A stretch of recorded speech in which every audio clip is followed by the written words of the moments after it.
नमस्कार प्यारे बच्चों, आज हम पढ़ने वाले हैं क्लास 8 का चैप्टर 5 उद्योग। और उद्योग जो इस चैप्टर में हम पढ़ेंगे उसमें हम जो भी उत्पाद का उपयोग करते हैं वो किस प्रकार से बनकर हमारे पास आता है। और यहाँ पर उदाहरण दिया गया है हमारी अभ्यास पुस्तिका का, मतलब वो कॉपी जिसका इस्तेमाल हम अपने विद्यालय में पढ़ने के लिए करते हैं। तो वो जो पुस्तिका होती है वो हमारे पास पहुंचने से पहले एक निर्माण प्रक्रिया में लाई जाती है। मतलब पुस्तिका सीधे तौर पर किसी पेड़ पौधे से नहीं होती, बल्कि उसे बनाने के लिए एक प्रक्रिया का पालन किया जाता है। और यहाँ ये बताते हैं कि वृक्षों की लकड़ी एवं काष्ठ लुगदी में परिवर्तित करके उस काष्ठ लुगदी मतलब जितने भी पेड़ पौधे होते हैं उनकी लुगदी बना करके उसमें रसायनों की मदद से मशीनों के सहायता से कागज को बनाया जाता है और फिर उसे बाजार में भेज दिया जाता है, जिसे पैक करके दोबारा फिर हमारे पास भेजा जाता है। और फिर यहाँ ये बताते हैं कि द्वितीय क्रियाकलाप या विनिर्माण में कच्चे माल को लोगों के लिए अधिक मूल्य के उत्पादों के रूप में परिवर्तित किया जाता है। मतलब जो हमारा द्वितीय क्रियाकलाप होता है उसके अंतर्गत प्राकृतिक रूप से मिलने वाली सभी वस्तुओं का उपयोग करके हम कच्चे माल की सहायता से विभिन्न प्रकार के उत्पादों का निर्माण करते हैं जो कि हमारे लिए सहायक होती है। देखिए प्यारे बच्चों, जैसे हम अपने रोजमर्रा के जिंदगी में पनीर, घी जैसी वस्तुओं का उपभोग करते हैं जो कि दूध से बनाई जाती है। तो जिस प्रकार से दूध की सहायता से वो घी एवं पनीर का निर्माण होता है, उसी प्रकार से प्राकृतिक वस्तुओं की सहायता से भी हम अलग अलग चीजों का उत्पादन करते हैं। और फिर जो प्रक्रिया उन दोनों को मिलकर मतलब जिस प्रक्रिया के द्वारा वो सभी बनाई जाती है उसी को हम उद्योग कहते हैं। तो उद्योग से यहाँ बताते हैं कि उद्योग का संबंध आर्थिक गतिविधि से है जो कि वस्तुओं के उत्पादन, खनिजों के निष्कर्षण अथवा सेवाओं की व्यवस्था से संबंधित है। मतलब उद्योग एक ऐसी गतिविधि है जिसमें वस्तुओं का निर्माण होता है, विभिन्न प्रकार की वस्तुएं बनाई जाती हैं एवं अलग अलग सेवाएं प्रदान की जाती है। और फिर यहाँ ये बता रहे हैं कि जिस प्रकार लोहा और इस्पात विभिन्न प्रकार की वस्तुओं का बनाने के लिए उपयोग में लाया जाता है, कोयला खनन उद्योग कोयले को धरती से निकालने से संबंधित है तथा पर्यटन सेवा देने से संबंधित है। मतलब वो विभिन्न प्रकार की चीजें, चाहे हो हमारे लोहा इस्पात हो, कोयला हो या पर्यटन हो, ये सभी उद्योग से संबंधित है। और फिर यहाँ ये बताते हैं कि उद्योग को विभिन्न वर्गों में बांटा जाता है। तो आगे आप देखेंगे कि उद्योगों का किस किस आधार पर वर्गीकरण होता है। और फिर यहाँ आप देखेंगे कि उद्योग का वर्गीकरण कच्चा माल, आकार और स्वामित्व के आधार पर किया जाता है। मतलब उद्योग मुख्यतः 3 वर्गों में विभाजित किया जा सकता है। एक है कच्चा माल और उद्योग का आकार तथा स्वामित्व। इन आधारों पर उद्योगों का वर्गीकरण किया जा सकता है और किया जाता है। फिर सबसे पहले कच्चा माल। तो उद्योगों में उपयोग होने वाले वो सभी कच्चे माल जिनके आधार पर वो हमारा उद्योग स्थापित होता है, वो है हमारी उपयोग में लाए जाने वाली भूमि और वन एवं खनिज पदार्थ। तो यहाँ ये बताते हैं कि कच्चे माल के उपयोग के आधार पर उद्योग कृषि आधारित, खनिज आधारित, समुद्र आधारित और वन आधारित हो सकते हैं। मतलब ये वो आधार हैं जिनसे हमें कच्चे माल की परिपूर्ति होती है, मतलब जिनसे हमें कच्चा माल उपलब्ध कराया जाता है। और फिर कृषि आधारित उद्योग, मतलब ऐसा उद्योग जिनका आधार हमारी कृषि है। और यहाँ ये बताते हैं कि कृषि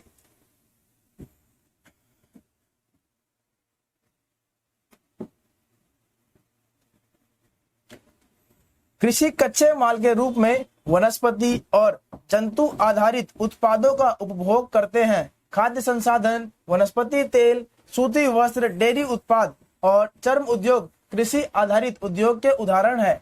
मतलब वे सभी उद्योग जो कि कृषि की सहायता से एवं जो कि कृषि पर ही आधारित हैं, वो कृषि आधारित उद्योग कहलाते हैं। और इनमें हमें कच्चे माल की परिपूर्ति कृषि से, वनस्पति मतलब पेड़ पौधों के रूप में, जंतु आधारित उत्पाद जैसे कि हमें मिलने वाला सूती वस्त्र के लिए कपास जो कि हमें वनस्पति से मिलता है, और डेयरी उत्पाद और चर्म उद्योग जो कि हमें विभिन्न प्रकार के जंतुओं से उपलब्ध कराया जाता है।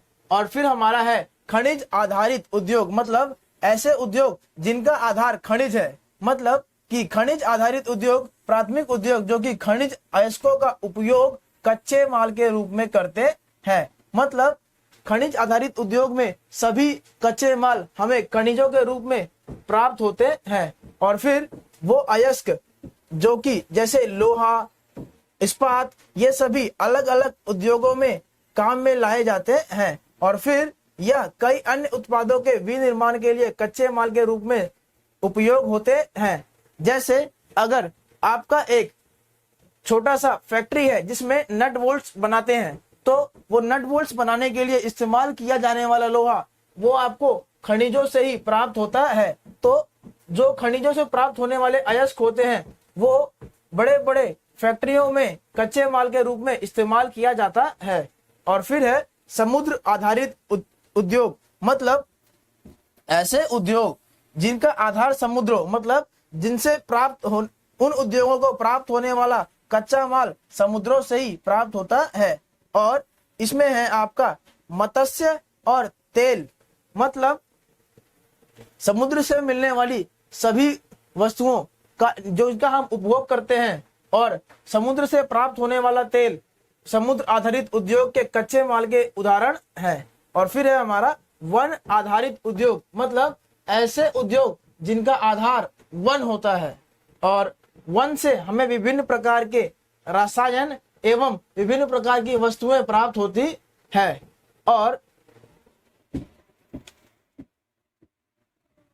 इसमें आप ये देखेंगे कि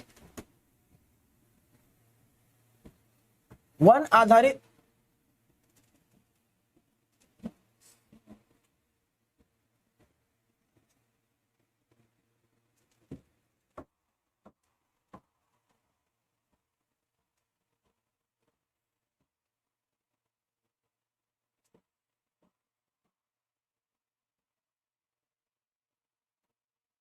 वन आधारित उद्योग में वनों से प्राप्त उद्योग उत्पाद जैसे आपकी लघु, कागज, औषध, रसायन, फर्नीचर और भवन निर्माण वनों से संबंधित उद्योग है। मतलब वन से प्राप्त होने वाली वो सभी चीजें जिनका हम उपभोग करते हैं, उपयोग करते हैं, वो सभी वन आधारित उद्योग का एक कच्चा माल प्रदान करने वाला आधार है। और फिर है आकार, मतलब हम जो उद्योग कर रहे हैं उसका आकार कैसा है, कितना बड़ा है या कितना छोटा है।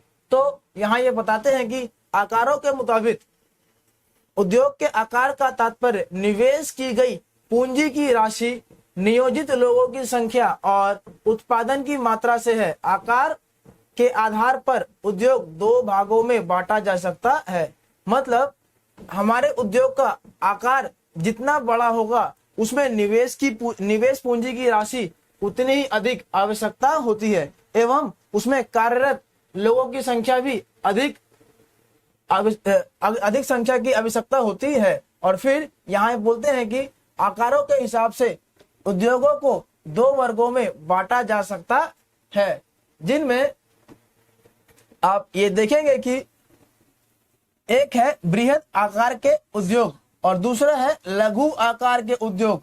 लघु आकार मतलब ऐसा उद्योग जो कि आकार में छोटा होगा। अब आकार अगर छोटा है, मतलब अगर हमारा उद्योग हम एक छोटे स्तर से शुरू कर रहे हैं तो उसमें कम से कम निवेश की आवश्यकता होगी, एवं बड़े उद्योग के मुकाबले उनमें मानवों की भी कम आवश्यकता होगी। और फिर यहाँ ये कहते हैं कि कुटीर या घरेलू उद्योग छोटे पैमाने के उद्योग हैं। मतलब एक छोटे से घर या छोटे पैमाने पर किए जाने वाले उद्योग को हम कुटीर या घरेलू उद्योग कह सकते हैं, जिसमें दस्तकारों के द्वारा उत्पादों का निर्माण हाथ से होता है। जैसे टोकरी बनाना, मिट्टी के बर्तन और अन्य हस्त निर्मित वस्तुएं कुटीर उद्योग के उदाहरण है। मतलब एक ऐसा उद्योग जो कि नॉर्मली घरों में किया जाता है और जो बहुत ही छोटे स्तर पर होता है, जो कि हस्त निर्मित वस्तुएं का उत्पादन करते हैं, मिट्टी के बर्तन बनाते हैं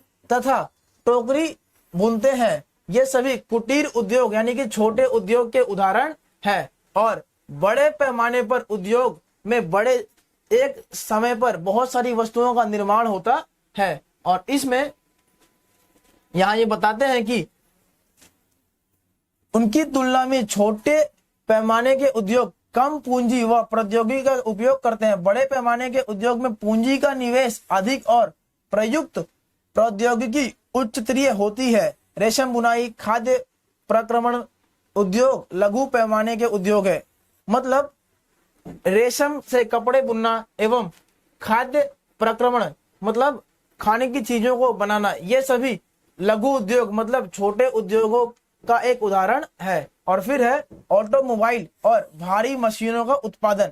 मतलब ऐसे वस्तुओं का उत्पादन जो कि बड़े पैमाने पर होता है, वो बृहद आकार के उद्योग का उदाहरण है। और उसमें आपका ऑटोमोबाइल इंडस्ट्री और भारी मशीनें, ऑटोमोबाइल जैसे हम जिस इस समय में जितनी भी वाहनों का उपयोग कर रहे हैं वो सभी ऑटोमोबाइल के उदाहरण हैं और वो सभी बृहद आकार के उद्योगों में आते हैं। और फिर आगे ये बताते हैं कि उद्योगों को हम स्वामित्व के आधार पर भी बांटते हैं, जिसमें स्वामित्व के आधार पर अगर उद्योग करने वाला केवल एक व्यक्ति है या एक समुदाय है तो उसको निजी भी बोलते हैं। यहाँ ये बताते हैं कि स्वामित्व के आधार पर उद्योगों को निजी क्षेत्र, राज्य स्वामित्व अथवा सार्वजनिक क्षेत्र, संयुक्त क्षेत्र और सहकारी क्षेत्र में विभाजित किया जा सकता है। मतलब हम स्वामित्व के आधार पर इन वर्गों में किसी भी उद्योग को बांटते हैं। और फिर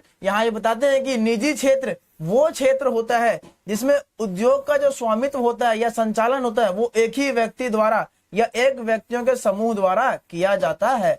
मतलब जिस प्रकार हमारी रिलायंस इंडस्ट्रीज है उसमें आप ये देखेंगे कि उनमें स्वामित्व केवल एक व्यक्ति एवं एक समूह द्वारा, एक विशेष समूह द्वारा किया जा रहा है, तो वो एक निजी स्वामित्व वाले उद्योग का उदाहरण है। और फिर आगे ये बताते हैं कि सार्वजनिक क्षेत्र के उद्योग का स्वामित्व और संचालन सरकार द्वारा होता है, जैसे हिंदुस्तान एरोनॉटिक्स लिमिटेड और स्टील अथॉरिटी ऑफ इंडिया।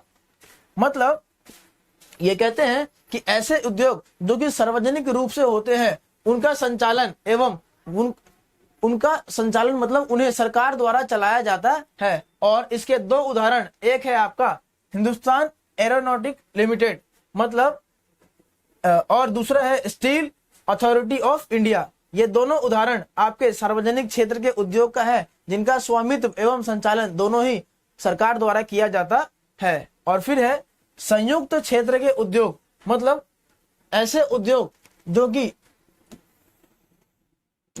स्वामित्व और संचालन राज्यों और व्यक्तियों अथवा व्यक्तियों के समूह द्वारा होता है। मतलब ऐसा उद्योग जिसमें किसी क्षेत्र के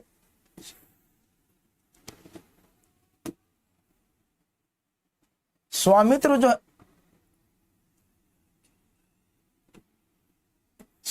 जो है संचालन और राज्यों, व्यक्ति अथवा व्यक्तियों के समूह द्वारा होता है, जैसे मारुति उद्योग लिमिटेड, यह संयुक्त क्षेत्र का एक उदाहरण है। फिर है सहकारी क्षेत्र का उद्योग, मतलब इसमें एक दूसरे के सहयोग से इस उद्योग को चलाया जाता है, जैसे हमारी सुधा एवं मदर डेयरी। ये वो उद्योग है जो कि सहकारी मतलब एक दूसरे के इसमें सहकारी क्षेत्र के उद्योग का ये बताते हैं कि सहकारी क्षेत्र के उद्योगों का स्वामित्व और संचालन कच्चे माल के उत्पादकों या पूर्तिकारों, कामगारों अथवा दोनों द्वारा होता है। मतलब ये जो सहकारी क्षेत्र के उद्योग होते हैं, ये जो उन इस क्षेत्र में होने वाले उद्योग में जो कच्चे माल की आवश्यकता को पूरी करने वाले जो लोग होते हैं, जो पूर्तिकार होते हैं, जो सप्लायर होते हैं, उनकी सहायता से उस उद्योग को चलाया जाता है। जैसे यहाँ ये बताते हैं कि आनंद मिल्क यूनियन लिमिटेड एवं सुधा डेयरी सहकारी उपक्रम के उच्चतम या उत्तम उदाहरण है। मतलब वो क्षेत्र जिनमें पूर्तिकारों एवं सप्लायरों की सहायता से उद्योग किया जाता है वो सहकारी के या सहकारी क्षेत्र के उद्योग की उदाहरण है, जैसे हमारी मदर डेयरी। अब क्योंकि मदर डेयरी जो है वो दूध हमें बेचती तो है, लेकिन उस दूध की पूर्ति किसानों द्वारा किया जाता है, तो किसानों की सहायता से ये उद्योग चलाया जाता है। तो ऐसे उद्योग जो कि अन्य व्यक्तियों की सहायता से, अन्य सप्लायर्स की सहायता से चलाया जाता है, उन्हें हम सहकारी क्षेत्र के उद्योग कहते हैं। और फिर है उद्योगों की अवस्थिति को प्रभावित करने वाले कारण, मतलब वे कौन से कारण हैं जो किसी उद्योग की अवस्थिति को प्रभावित करते हैं।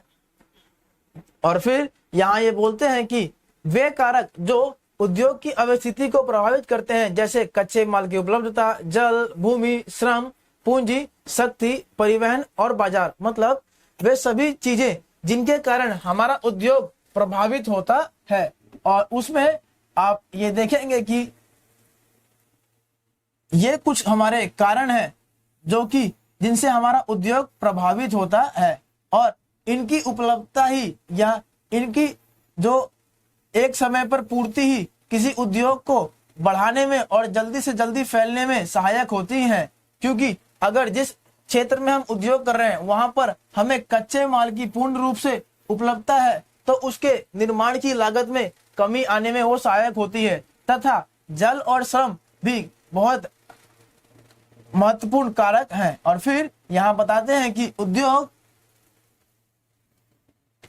उन्हीं स्थानों पर केंद्रित होते हैं जहां इनमें से कुछ या यह सभी कारक आसानी से उपलब्ध हो सकते हैं। मतलब किसी भी क्षेत्र में उद्योग तभी स्थापित हो सकता है जब उस क्षेत्र में ये सभी कारक, कच्चे माल की उपलब्धता, भूमि, जल, शक्ति एवं पूंजी उचित मात्रा में या अधिक से अधिक उपलब्ध हो। और फिर ये बताते हैं कि कभी कभी सरकार कम दामों पर विद्युत उपलब्धता, कम परिवहन लागत और अन्य अवसंरचना जैसे प्रोत्साहन प्रदान करती है ताकि पिछड़े क्षेत्रों में भी उद्योग स्थापित किया जा सके। मतलब जो क्षेत्र किसी राज्य के पिछड़े होते हैं उनमें उद्योग स्थापित करने के लिए सरकार भी विभिन्न प्रकार से सहायता करती है, जैसे उन्हें बिजली उपलब्ध करा करके एवं अन्य विभिन्न प्रकार के नए नए स्कीम्स बता करके। और फिर यहाँ ये बताते हैं कि औद्योगिकरण से प्रायः नगरों और शहरों का विकास एवं वृद्धि होती है। मतलब उद्योग करने से उस क्षेत्र के शहर का एवं नगर का विकास होता है, क्योंकि किसी क्षेत्र में उद्योग स्थापित होने से उस क्षेत्र के सभी युवा एवं विभिन्न प्रकार के लोग वहां पर काम करते हैं और जिनसे उस क्षेत्र की बेरोजगारी भी नष्ट होती है। तो उद्योग किसी क्षेत्र की बेरोजगारी को नष्ट करने में भी सहायक होती है। और फिर यहाँ ये बताते हैं कि औद्योगिक तंत्र क्या होता है। औद्योगिक तंत्र में निवेश, प्रक्रम और निर्गत शामिल है। देखिए इसमें ये तीन शब्दों का उपयोग किया गया है, निवेश, प्रक्रम और निर्गत। मतलब उद्योग का पूरा तंत्र इन्हीं शब्दों पर आधारित है। निवेश यानी कि जिस प्रकार का हम उद्योग कर रहे हैं उसमें किस किस चीजों का निवेश हमें करना है। उसके बाद हम उद्योग से किसी अगर वस्तु का उत्पादन करना चाह रहे हैं तो उसमें जो प्रक्रम उपयोग होता है, तथा अन्य है निर्गत। तो निर्गत मतलब जो हमें अंतिम में लास्ट में जो उत्पाद प्राप्त होता है उसे निर्गत कहते हैं। और फिर ये कहते हैं कि निवेश में कच्चे माल, श्रम, भूमि की लागत, जल की उपलब्धता, परिवहन, विद्युत और अन्य अवसंरचना शामिल है। मतलब जो हम यहाँ पर निवेश पढ़े थे, निवेश में सारे कच्चे माल उपयोग में लाए जाते हैं, जैसे कि उस पर्टिकुलर क्षेत्र में श्रम, कच्चा माल और भूमि की लागत, जल की उपलब्धता, परिवहन, ये सभी निवेश के उदाहरण हैं। और निवेश इन्हीं सब का हम करके उद्योग शुरू करते हैं। और फिर है प्रक्रम। मतलब प्रक्रम में कई तरह के क्रियाकलाप शामिल हैं जो कि कच्चे माल को परिष्कृत माल में परिवर्तित करते हैं। मतलब प्रक्रम के अंदर हम उन कच्चे मालों का उपयोग करके अपना एक उत्पाद तैयार करते हैं। तो जब हम कच्चे मालों की सहायता से एक अंतिम उत्पाद प्राप्त करते हैं तो वो जो हम प्रक्रम जो हम तरीका यूज करते हैं उसी को प्रक्रम कहा जाता है। और फिर है निर्गत। निर्गत मतलब अंतिम उत्पाद और इससे अर्जित आय, मतलब जो हमें लास्ट में उत्पाद प्राप्त होता है एवं उसे हम जो आय अर्जित करते हैं, जो हम पैसा कमाते हैं, उसे निर्गत के अंतर हम पढ़ते हैं। और फिर जैसे यहाँ बताते हैं कि सूती वस्त्र उद्योग के संबंध में कच्चा माल, मानव श्रम, कारखाना और परिवहन निर्गत निवेश हो सकते हैं। मतलब जिस प्रकार से एक हमारा कपास उद्योग है, सूती वस्त्र उद्योग है, उसमें कपास एवं श्रम कच्चे माल का उपयोग है, मतलब उसमें हम निवेश के तौर पर कच्चे माल एवं मानव श्रम के उपयोग करते हैं। और फिर ये प्रक्रम मतलब उसमें किस तरीके से हमारा जो है सूती वस्त्र तैयार होता है, उसमें उस कपास की उठाई, कटाई, बुनाई और रंगाई ये शामिल है। मतलब इस हम प्रक्रम की सहायता से ही अपने कपास को या अपने रुई को एक वस्त्र में बदल पाते हैं। और फिर अंत में हमें कमीज जैसा एक उत्पाद प्राप्त होता है जिसे हम अपने पहनने में उपयोग में लाते हैं। और फिर है औद्योगिक प्रदेश, मतलब वो कौन से प्रदेश है जहां पर उद्योग हैं, उन्हें हम औद्योगिक प्रदेश कहते हैं। और फिर यहाँ ये बताते हैं कि औद्योगिक प्रदेश का विकास तब होता है जब कई तरह के उद्योग एक दूसरे के निकट स्थित होते हैं।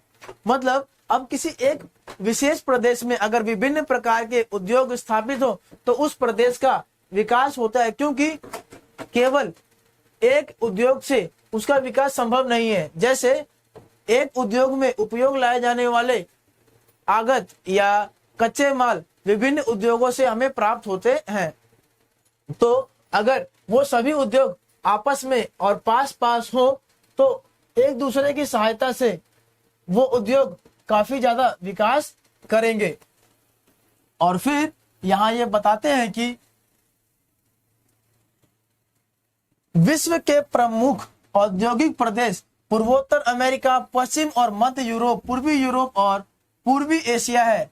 और मुख्य औद्योगिक प्रदेश अधिकांशतः शीतोष्ण कटिबंधीय क्षेत्रों में समुद्री पत्तनों के समीप और विशेष तौर पर कोयला क्षेत्रों के निकट होते हैं। देखिए यहाँ ये वो प्रदेशों का नाम बताया गया है जहां पर उद्योग स्थापित है या औद्योगिक प्रदेश है। और फिर यहाँ ये बता रहे हैं कि ये अधिकांशतः शीतोष्ण कटिबंधीय क्षेत्रों में होते हैं, क्योंकि उन क्षेत्रों में आबादी काफी कम होती है और आबादी कम होने के कारण वहां पर उद्योग स्थापित करना काफी ही सरल हो जाता है, क्योंकि वह क्षेत्र काफी विरल होता है और वहां पर हम आसानी से अपना उद्योग के लिए फैक्ट्री लगा सकते हैं। और फिर यहाँ पर आगे आप देखेंगे कि ये वो क्षेत्र बताए गए हैं ब्लैक कलर से जहां पर औद्योगिक प्रदेश है, मतलब ये वो क्षेत्र है जहां पर उद्योग स्थापित है या इन क्षेत्रों में उद्योग काफी अधिक मात्रा में होता है। और यहाँ पर आप हमारे देश के बारे में देखेंगे कि हमारा देश भारत इस नक्शे में ये वो क्षेत्र है जहां पर अधिक मात्रा में उद्योग स्थापित है। तो अब हम अपने देश के बारे में पढ़ेंगे कि किस किस क्षेत्र में हमारे देश में उद्योग अधिक मात्रा में हो रहा है। और फिर आप यहाँ देखेंगे कि भारत में अनेक औद्योगिक प्रदेश हैं, जैसे मुंबई, पुणे समूह, बेंगलोर, तमिलनाडु प्रदेश, हुगली प्रदेश, अहमदाबाद और छोटा नागपुर। तो अब आप ये देखेंगे कि